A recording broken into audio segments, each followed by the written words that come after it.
갈라디아서 2장 1절로 10절까지의 말씀을 한 절씩 교독하도록 하겠습니다. 다 찾으셨으면 제가 먼저 1절부터 교독하도록 하겠습니다. 14년 후에 내가 바나바와 함께 디도를 데리고 다시 예루살렘에 올라갔나니 계시를 따라 올라가 내가 이방 가운데서 전파하는 복음을 그들에게 제시하되 유력한 자들에게 사사로이 한 것은 내가 다름질하는 것이나 다름질한 것이 헛되지 않게 하려 함이라. 그러나 나와 함께 있는 헬라인 디도까지도 억지로 할례를 받게 하지 아니하였으니 이는 가만히 들어온 거짓 형제들 때문이라. 그들이 가만히 들어온 것은 그리스도 예수 안에서 우리가 가진 자유를 엿보고 우리를 종으로 삼고자 함이로되 그들에게 우리가 한시도 복종하지 아니하였으니 이는 복음의 진리가 항상 너희 가운데 있게 하려 함이라. 유력하다는 이들 중에 본래 어떤 이들이든지 내게 상관이 없으며 하나님은 사람을 외모로 취하지 아니하시나니 저 유력한 이들은 내게 의무를 더하여 준 것이 없고 도리어 그들은 내게 무할례자에게 복음 전함을 맡은 것이 베드로가 할례자에게 맡음과 같은 것을 보았고 베드로에게 역사하사 그를 할례자의 사도로 삼으시니가 또한 내게 역사하사 나를 이방인의 사도로 삼으셨느니라. 또 기둥같이 여기는 야고보와 게바와 요한도 내게 주신 은혜를 알므로 나와 바나바에게 친교의 악수를 하였으니 우리는 이방인에게로 그들은 할례자에게로 가게 하려 함이라. 다만 우리에게 가난한 자들을 기억하도록 부탁하였으니 이것은 나도 본래부터 힘써 행하여 왔노라. 아멘. 아멘. 우리가 사순절의 시간들을 보내면서 이제 오늘은 종려주일로 그리고 내일부터 한 주간은 고난의 주간으로 하나님을 묵상하고 그리스도를 묵상하고 하나님의 은혜 가운데 나아가는 그러한 시간들을 갖게 됩니다.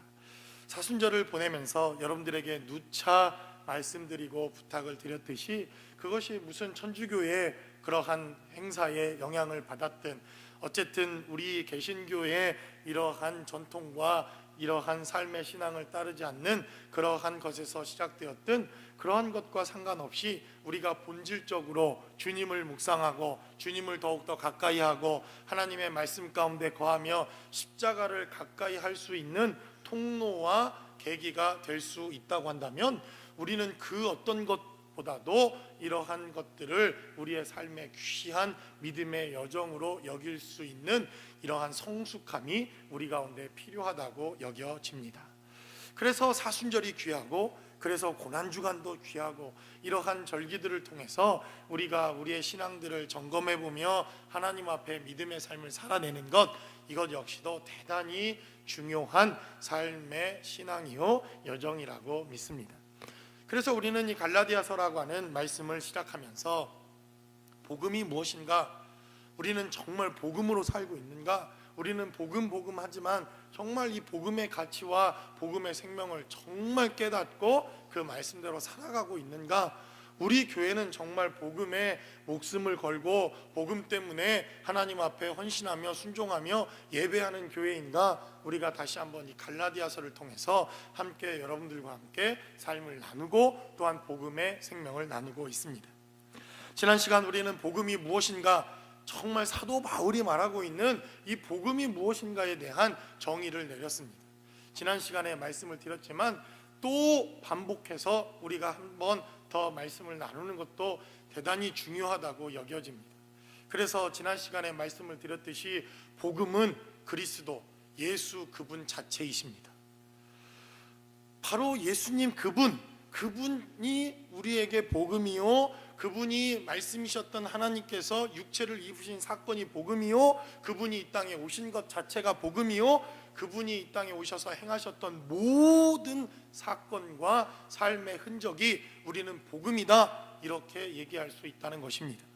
그래서 그가 마국간에 나셨고 그가 공생애를 시작하셨고 제자들을 선택하셨고 갈릴리에서 가르치셨고 그가 십자가에 죽으시고 다시 부활하시고 우리에게 그의 삶을 통해서 보여주시고 그가 우리에게 나타나셨던 3년의 공생애 짧았던 30년간의 삶의 모습을 통해서 바로 주님이 우리의 복음 되신다라고 하는 것을 여러분들이 반드시 기억해야 할 필요가 있습니다.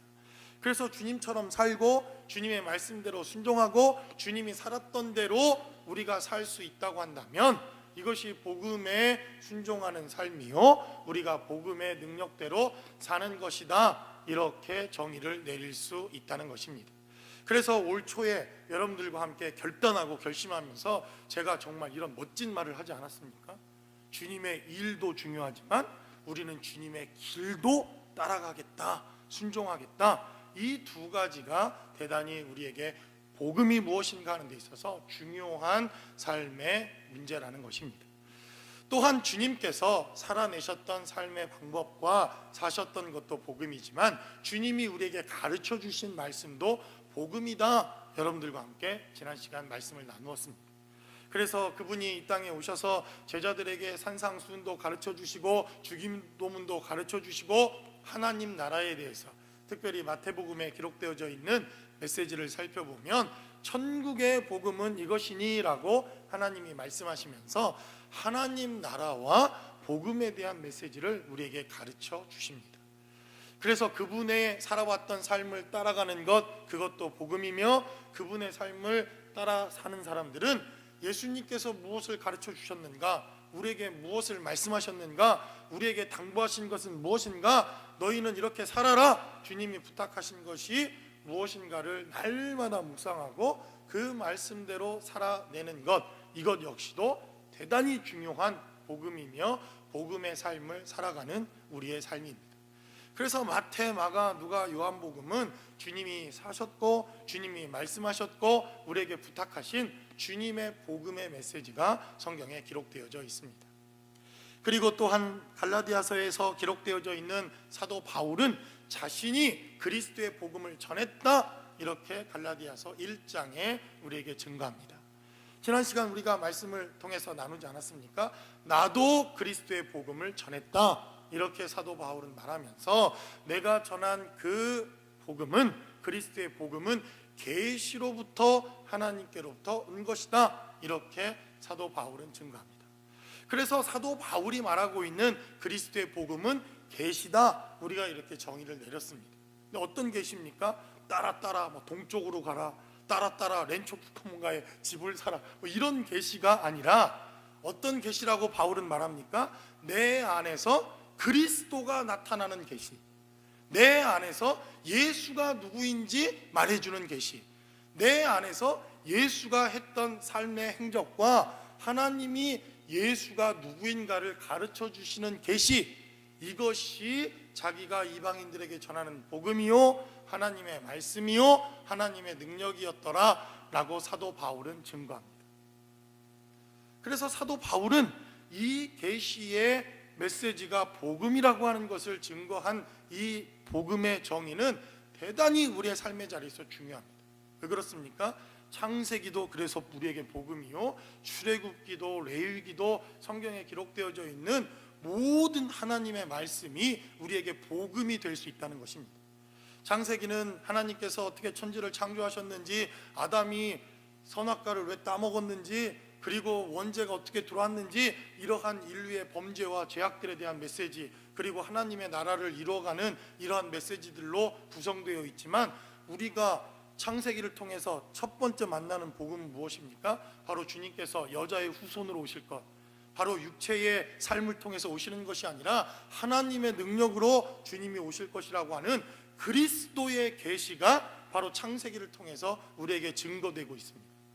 그래서 창세기를 통해서 우리가 그리스도를 만나고 주님을 만나고 메시아를 경험하고 예수님을 만날 수 있다고 한다면, 비록 창세기에 창세기 복음 이렇게 써 있지는 않지만 창세기도 우리에게 복음이요 주님을 만나는 통로요 하나님의 은혜와 생명이 되어지는 하나님의 언약과 말씀이 될 수 있다는 것입니다. 출애굽기도 마찬가지 아닙니까? 문설주에 어린 양의 피를 발라서 그 피가 예수의 피요, 그 피가 십자가에 쏟으신 주님의 은혜요, 그 어린 양 때문에 우리가 예수를 만나고 구원받는 메시아의 약속과 주님의 살아계신 언약의 복음의 메시지가 그 출애굽기를 통해서 증거되어지고 있다면, 그 사건이 비록 애굽에서 출애굽하는 사건으로 기록되어져 있지만 그것이 계시요, 그것이 예수를 나타내는 하나님의 복음이요 생명이 될 수 있다는 것입니다. 그래서 우리가 복음 하는데 도대체 복음이 무엇인가? 복음이 무엇인가에 대한 정의를 먼저 확실하고 분명하게 내리는 것이 좋습니다. 그래서 1번, 2번, 3번 제가 아주 명확하게 내려주지 않습니까? 4번을 말하는 사람은 이단일 확률이 되게 높습니다. 정답은 몇 번까지? 3번. 4번을 얘기하는 사람은 이단일 가능성이 많습니다. 갈라디아서에 나타나고 있는 이 교회를 어지럽히는 사람, 교회를 힘들게 하는 사람들, 사도 바울이 편지를 쓸 수밖에 없는 그러한 문제 가운데 있는 사람들일 확률이 대단히 높다는 것입니다.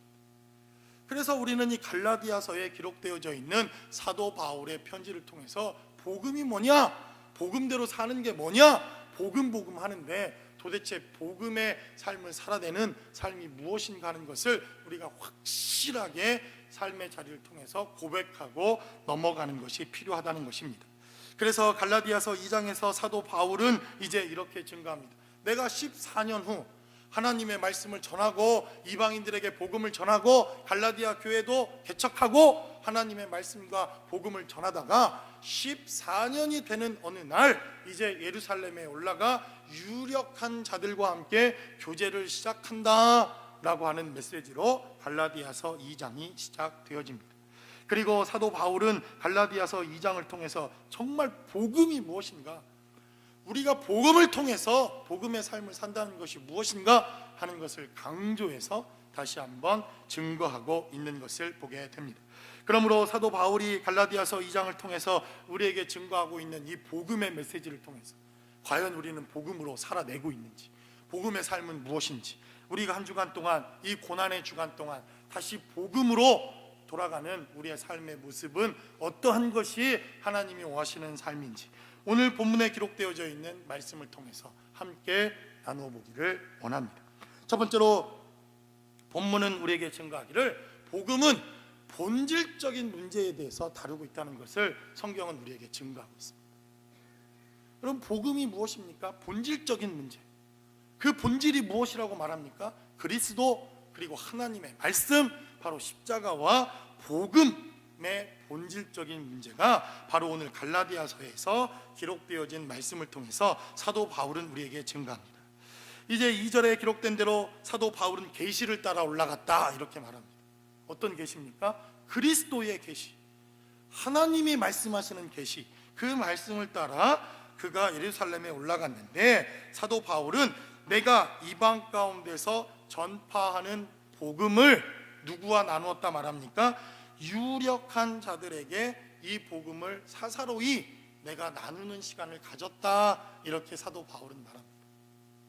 바로 이 유력한 사람이라고 하는 사람들은 성경에 기록된 대로 게바, 베드로, 요한, 야고보와 같은 이러한 사도들을 말하는 것입니다. 그리고는 말하기를 3절에 기록된 대로 그러나 나와 함께 있는 헬라인 디도까지도 억지로 할례를 받게 하지 아니하였으니 라고 사도 바울은 이렇게 증거합니다. 2절과 3절 보면 짧지 않습니까? 2절과 3절. 그런데 2절과 3절 사이에 얼마나 많은 논쟁이 있었겠습니까? 사도 바울이 받았던 계시, 나는 이런 계시를 받았고 내가 갈라디아 교회에 이런 복음을 전했고 내가 2차 전도 여행에서 이런 복음을 전하고 있고 하나님께서 나에게 이런 계시를 주셨는데 라고 하는 이러한 계시에 대한 메시지, 자기가 제자가 되어서 하나님의 말씀을 이방인들에게 전했던 이 하나님의 말씀에 대하여 유력한 자들과 얼마나 많은 시간을 나누었겠습니까? 여기는 짧게 두 줄로 딱 되어 있지만 제가 예수 믿고 나서 깜짝 놀란 게 있습니다. 제가 예수 믿고 나서 깜짝 놀란 게, 아니 술을 안 먹고도 남자들끼리 모여서 날밤을 새면서 얘기하며 꼴딱 새더라고요. 저는 그게 도대체 처음엔 이해가 안 됐습니다. 아니 어떻게 남자들끼리만 모여서 술도 안 먹고 얘기를 하고 노는데, 날밤을 꼬박 세워서 노는데 뭐라고 얘기했냐면, 우리 자세한 얘기는 교회 가서 만나서 합시다. 깜짝 놀랐습니다. 아니 이런 이 뭐하는 집단들인가, 뭐하는 사람들인가. 근데 제가 예수를 만나고 하나님을 만났더니 하루 이틀 밤이 뭡니까?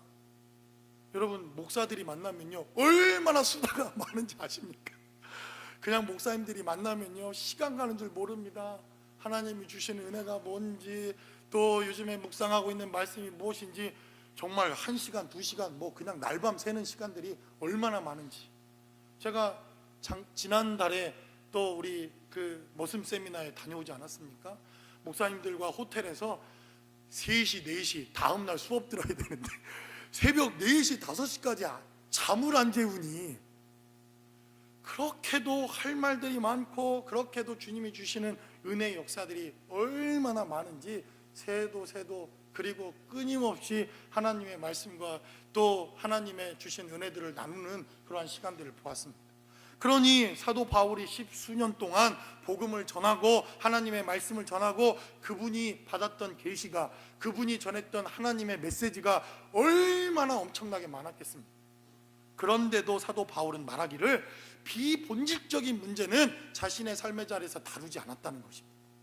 그걸 3절에 기록하기를, 그러나 나와 함께 있는 헬라인 디도까지도 억지로 나는 할례를 받게 하지 않았다라고 말합니다. 다른 말로 하면 나는 그들과 교제하며 복음을 말했고, 나는 그들과 말하며 십자가에 대한 생명을 나누었고, 나는 그들과 교제하면서 예수 그리스도의 죽으심과 부활하심과 이 땅에 와서 그분이 나에게 주셨던 계시, 예수가 누구인가에 대한 이러한 본질적인 하나님의 말씀을 그의 삶의 자리에서 나누었다라고 그는 강조하며 기도하고 있다는 것입니다. 그래서 갈라디아서에 기록되어져 있는 이 메시지는 대단히 중요합니다. 우리가 정말 복음의 사람인가, 우리가 복음의 능력으로 살아가고 있는가 하는 이러한 삶의 자리는요 질문도 필요 없습니다. 한 5분만 얘기를 해보면 알죠. 이 복음이, 자기에게 복음이 건강인 사람은 예수님에 대해서 한 5분 얘기하다가 건강으로 넘어갑니다. 아이고 간이 어떻고 쓸개가 어떻고 허파가 어떻고. 필요하죠. 중요합니다. 자녀들이 자신에게 복음이 된 사람들은요 예수님 얘기 조금 하다가 온통 자녀 얘기, 그냥 무슨 드라마도 나와가지고 난리 버거지를 하지 않았습니까? 그래서 뭐 S대가 어쩌고 뭐, 야 정말 이렇게 해야 좋은 대학을 가는가 보다. 저는 우리 애들한테 좀 미안한 구석이 조금 있습니다. 그러니까 이 사도 바울은 우리에게 증거하기를, 나는 본질적인 것, 정말 본질에 대한 문제, 우리가 나눠야 할, 그리고 우리가 함께 하나님의 말씀을 통해서 검증받고 하나님의 은혜와 생명을 나누어야 할 본질이 무엇인가에 대한 초점을 사도 바울은 한 번도 흐린 적이 없다고 하는 것을 강조해서 증거하고 있다는 것입니다. 오늘 사도 바울은 말하기를, 나는 유력한 자들을 만났다. 그리고 그 유력한 자들에게 사사로이 개인적으로 내가 전했던 이 복음에 대해서 증거하기 시작했다라고 사도 바울은 말합니다. 왜 그렇습니까? 사도 바울은 사도가 되었지만 단 한 차례도 주님을 직접 눈으로 만난 적이 없습니다. 물론 다메섹 도상에서 사도 바울을 부르신 바로 예수님을 만나고 경험했지만 3년 동안의 공생애, 그리고 그분이 가르쳐 주셨던 가르침을 사도 바울은 이 다른 제자들처럼 나눈 적이 없습니다. 지난 시간에 말씀을 통해 나누었듯이, 그러나 하나님의 부르심을 통해서 그는 아라비아 지방에서 계시를 받고 다메섹에서 하나님을 묵상하고 주님이 주신 계시의 메시지를 가지고 나아가 14년 동안 하나님의 복음과 메시지를 전했다, 이렇게 말합니다. 그리고 예루살렘에 올라와서 사도 베드로와 교제합니다. 동생인 야고보와 교제합니다. 예수님의 사랑을 가장 많이 받았던 사도 요한과 교제합니다. 그리고 그들은 말하기를, 사도 바울에게 말하기를, 사도 바울이 단 한 차례도 주님을 만난 적이 없지만 계시를 받은 바 그 복음이 옳다고 하는 인정을 사도 바울이 받습니다.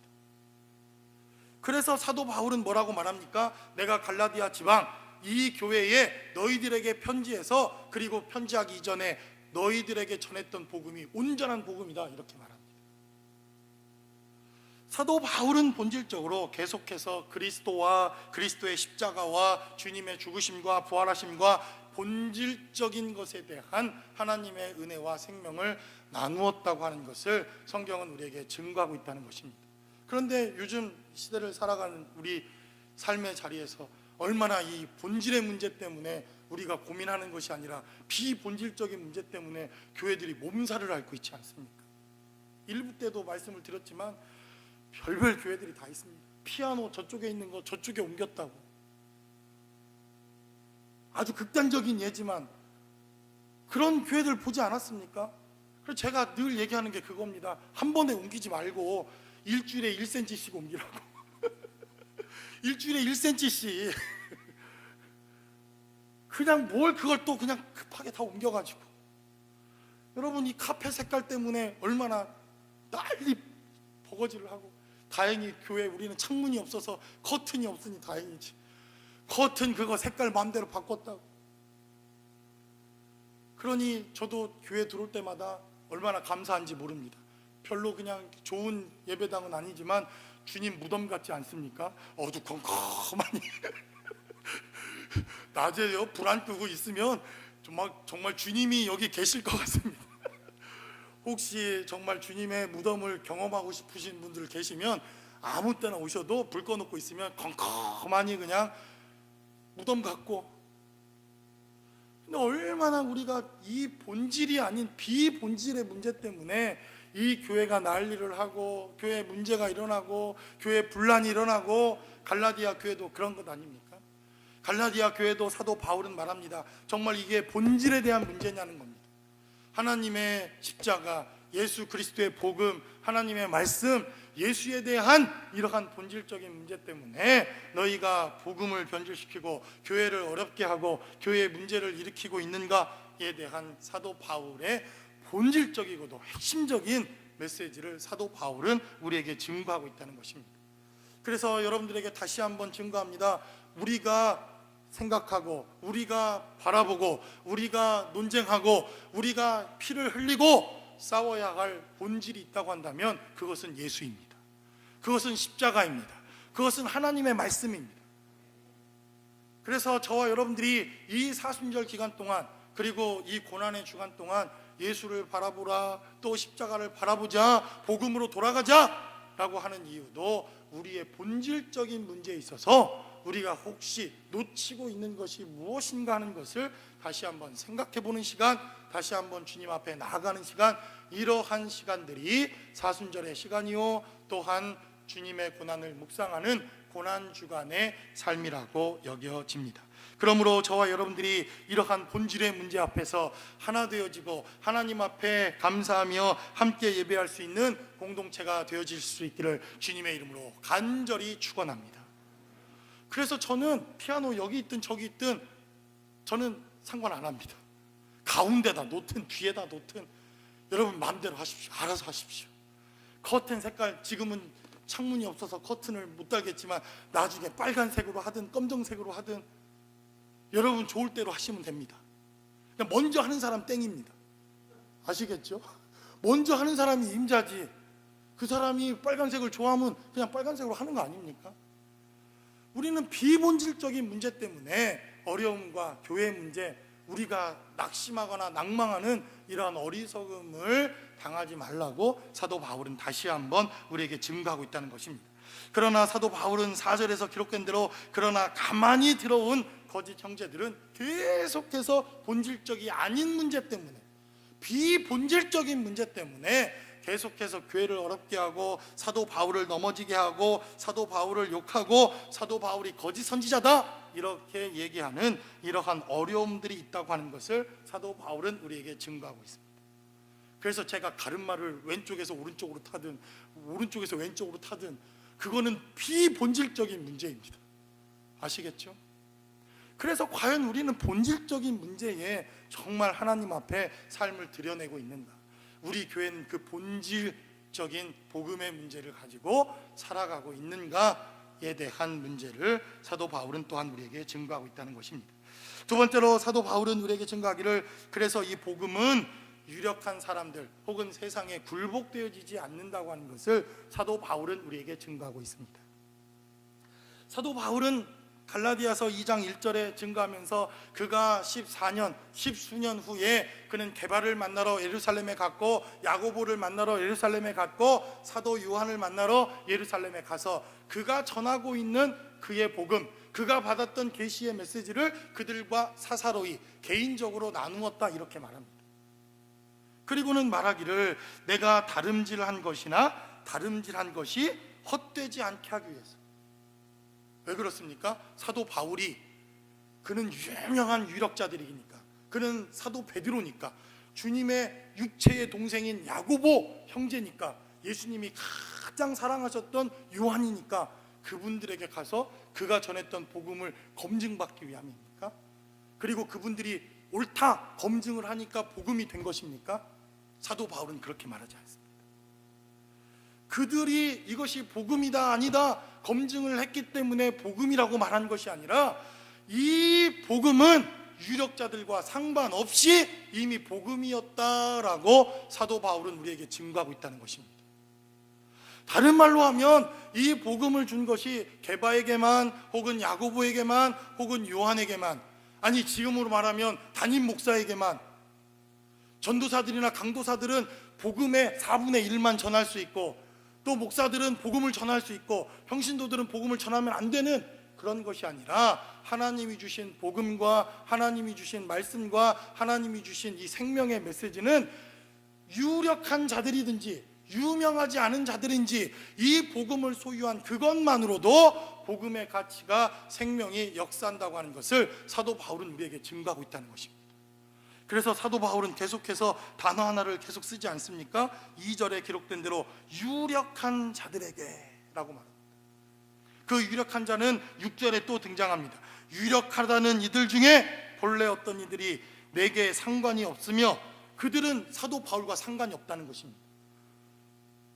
게바면 어떻고, 야고보 선생이면 어떻고, 요한이면 어떻고, 그들의 명성과 그들이 틀림없이 하나님께서 쓰셨던 사도들이면 틀림없지만, 그가 직접 하나님께로부터 받은 이 복음의 가치가 있다고 한다면, 자신은 그들보다 조금 덜 유명해도 이 복음의 가치와 문제는 아무런 문제가 없다라고 사도 바울은 우리에게 증거합니다. 믿습니까, 여러분? 그래서 여러분들은 이곳에 오신 것 아닙니까? 제가 여러분들이 제자들 교회를 왜 올까 생각해 보면, 제가 고백했듯이, 이분들은 주님의 무덤을 묵상하러 오시나 보다. 다른 교회 가보면 교회 건물도 번듯번듯하고 교육부도 잘 돼 있고, 이들과 무슨 경쟁이 될까? 이들과 무슨 경쟁이 될까?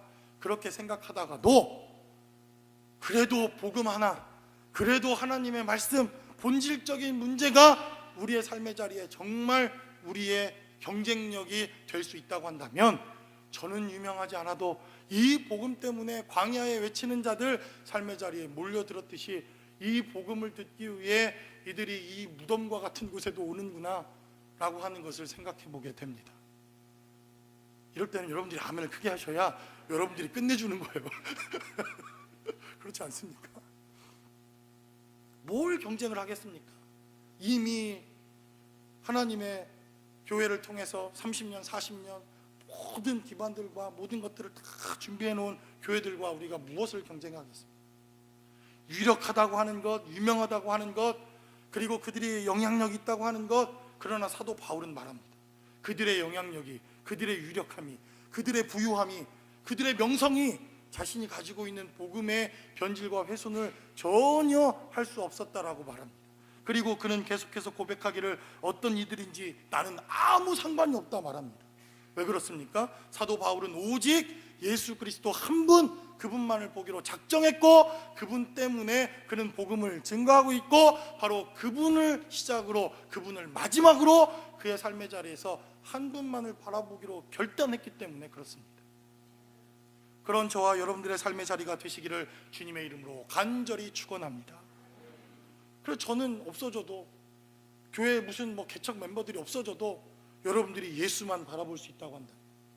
우리 세대는 다, 부모 세대는 다 없어져도 우리 자녀들이 동일하게 우리와 동일한 신앙의 고백을 해야 될 게 무엇입니까? 우리 부모들의 남겨놓은 이 유산을 통해서 우리도 동일하게 예수를 바라본다. 우리도 예수 때문에, 우리도 예수님이 주신 이 복음의 본질 때문에 라고 하는 고백을 사도 바울은 우리의 삶을 통해서 이렇게 증거하고 있다는 것입니다. 그래서 6절도 이렇게 말합니다. 그런데 사도 바울은 고백하기를 저 유력한 사람들도 내게 또 다른 어떤 의무를 전달해 준 게 없다는 겁니다. 사도 바울의 이야기를 들어보니 복음에 대한 메시지요, 누구보다도 강력한 하나님의 복음의 메시지니 사도 바울 선생, 그런데 이건 해야 되겠습니다. 우리 예루살렘 교회에서는 이렇게 합니다. 이렇게 하지 않았다는 겁니다. 복음의 가치가 같다고 한다. 가르치는 본질적인 복음의 메시지가 똑같다고 한다면, 여러분 물속에 집어넣어서 죽을래 살릴래 하는 것이나 그냥 물 몇 번 뿌리는 거나 뭐가 다릅니까? 이런 것들은 비본질적인 문제였다라고 사도 바울은 증거하고 있다는 것입니다.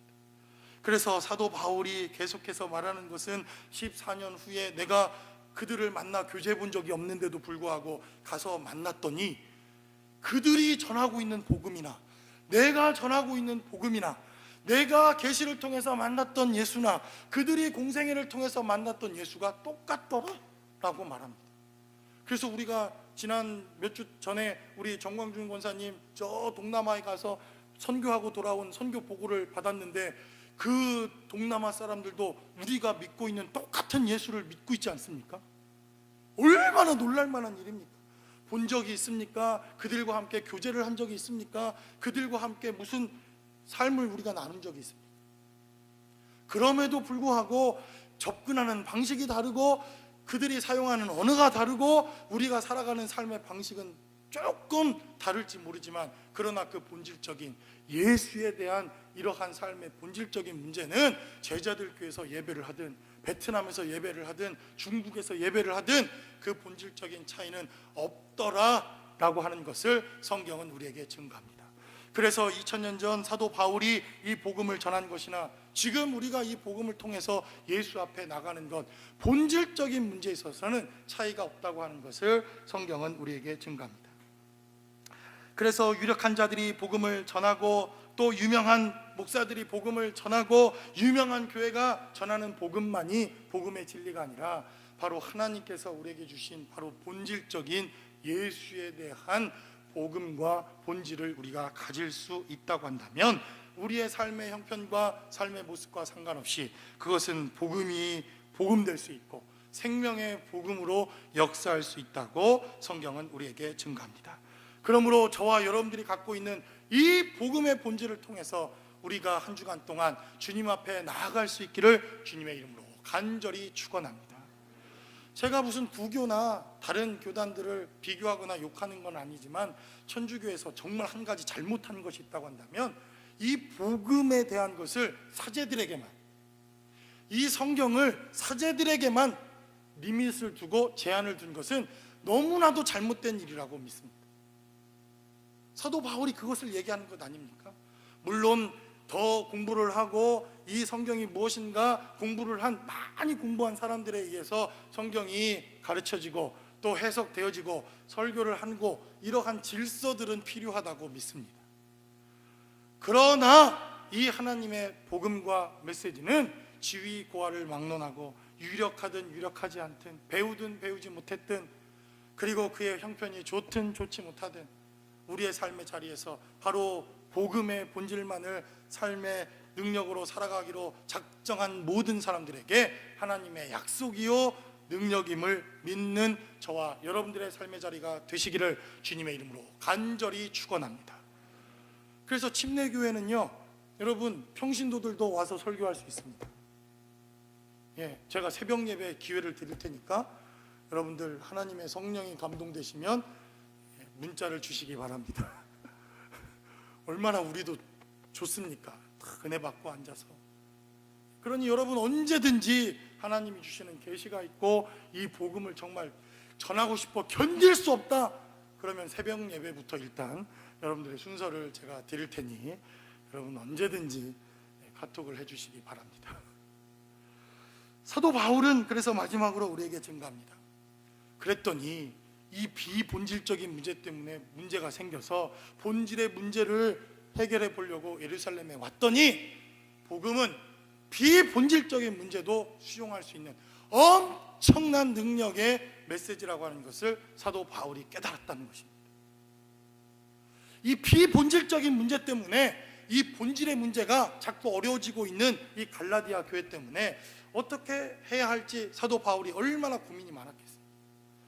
그런데 사도들과, 유력하다고 하는 사도들과 만나 교제하고, 베드로와 만나 교제하고, 예수님의 육체의 동생이니 우리는 얼마나 그분의 말을 신뢰하겠습니까?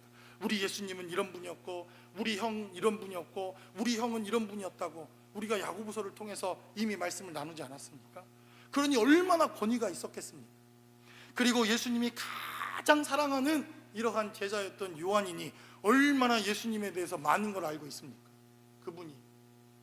그런데 사도 바울은 비본질적인 문제 때문에 본질의 문제를 나누기 위해서 갔더니 복음은 이 비본질적인 문제를 덮고도 넘치고도 남을 하나님의 능력이라고 하는 것을 우리에게 증거하더라는 것입니다. 그래서 사도 바울은 말합니다. 7절은 기록하기를 도리어 그들은 내가 무할레자에게 복음 전함을 맡은 것 같이 베드로가 헬레자에게 맡음과 같은 것을 보았고, 베드로에게 역사하사 그를 할레자의 사도로 삼으시니가 또한 내게 역사하사 나를 이방인의 사도로 삼으셨다라고 말합니다. 그리고 9절은 기록하기를 또 기둥같이 여기는 야고보와 게바와 요한도 내게 주신 은혜를 알므로 나와 바나바에게 친교의 악수를 하였으니 우리는 이방인에게로 그들은 할례자에게로 가게 하려 함이라 라고 말합니다. 이들이 복음을 나누고 하나님의 말씀을 나누었더니 자연스럽게 연합이 이루어집니다. 놀라운 하나님의 연합이 이들 가운데 이루어졌다라고 성경은 기록합니다. 특별히 우리가 눈여겨봐야 할 대목이 있습니다. 사도 바울이 게바와 요한이다 이렇게 말하지 않습니다. 사도 바울은 갈라디아서를 통해서 야고보와 게바와 요한이다 이렇게 말합니다. 왜 사도 바울이 이렇게 썼을까요?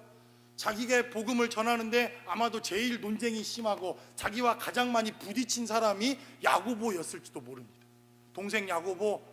그 야고보는요, 사도 바울은 믿음으로 믿으면 우리가 구원받을 수 있다, 믿음이면 된다 이렇게 말하지만 야고보 선생은 뭐라고 말했습니까? 개똥 같은 소리 하지 마라. 믿음만 있으면 되냐? 행함도 있어야지.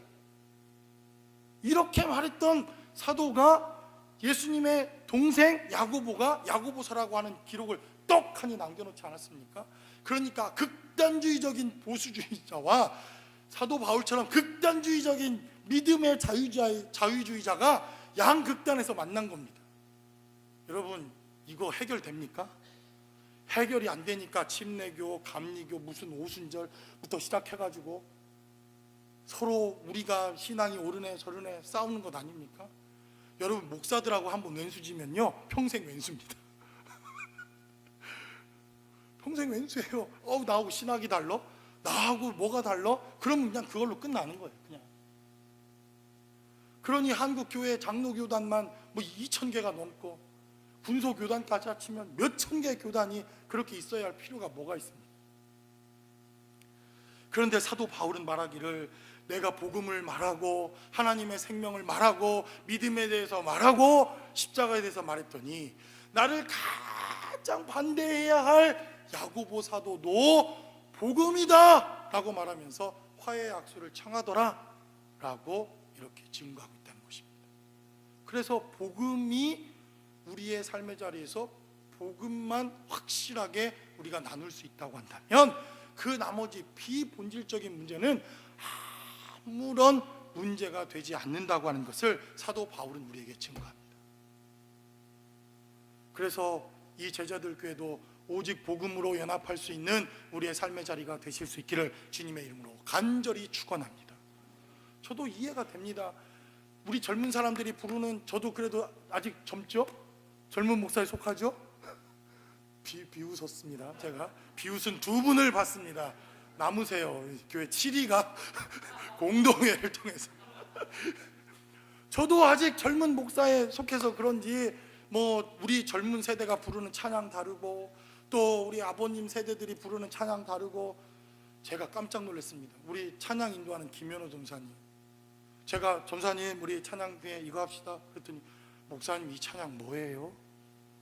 근데 여러분 다 들어보신 찬양이에요.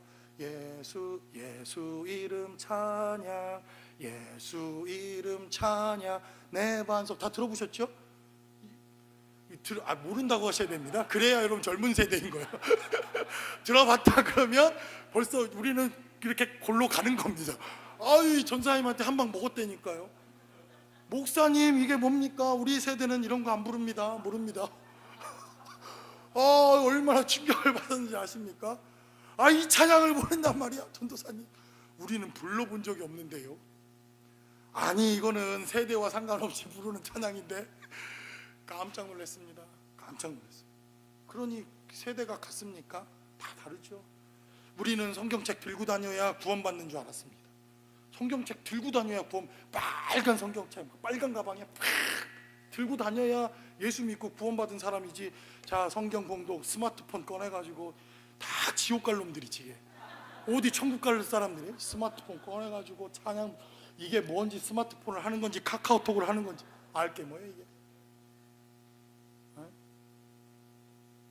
근데 사도 바울은 말합니다. 복음 안에 있었더니 세대도 살아온 삶의 모습도 전하는 방식도 야고보와 나는 복음을 접근하는 방법도 또 복음을 전했던 대상도 복음을 전하는 지역도 세대도 다 달랐지만 복음의 본질이 우리 안에 하나님의 말씀을 통해서 연합하게 하더라라고 사도 바울은 우리에게 증거합니다.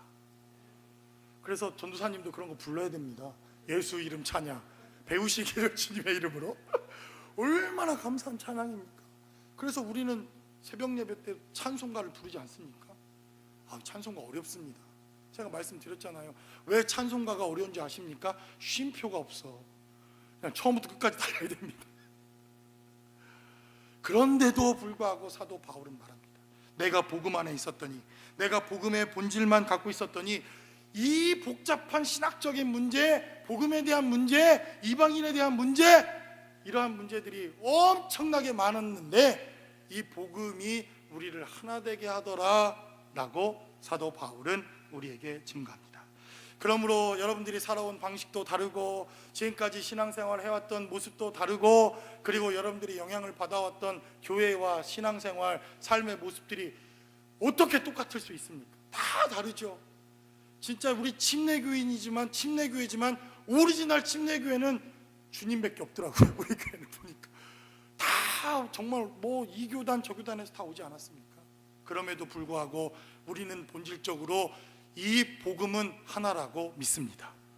저와 여러분들이 바라보는 십자가는 동일한 십자가라고 믿습니다. 우리가 주님의 말씀을 통해서 복음이라고 말하는 이 예수, 그 예수는 오직 한 분이요, 우리가 바라보는 동일한 한 분이요, 어제나 오늘이나 동일하신 분이요, 그리고 우리가 사모하는 바로 그분은 2000년 전이나 2000년 후나 지금이나 동일한 예수 그리스도, 그분 한 분인 줄로 믿습니다. 그래서 저와 여러분들의 삶의 자리에 이러한 그리스도의 연합이, 복음의 연합이 늘 함께 일어날 수 있는 저와 여러분들의 특별한 삶의 자리가 되실 수 있기를 주님의 이름으로 간절히 축원합니다. 기도하겠습니다.